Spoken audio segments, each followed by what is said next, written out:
الرحمن الرحیم اللہم صلی علی محمد النبی الأمی وعلی آلہ وسلم تسلیما۔ اعلیٰ اخلاق امت محمدیہ کی امتیازی شان۔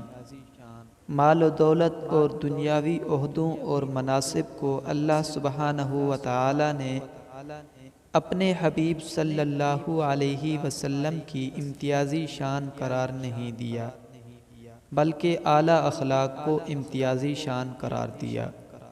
چنانچہ ارشاد خداوندی ہے وَإِنَّكَ لَعَلَىٰ خُلُقٍ عَظِيمٍ، اور یقیناً آپ صلی اللہ علیہ وسلم اخلاق کے اعلیٰ درجے پر فائز ہیں۔ لہذا رسول اللہ صلی اللہ علیہ وسلم کے امتیوں کو چاہیے کہ وہ بھی اعلیٰ اخلاق کو اپنی امتیازی شان بنائیں۔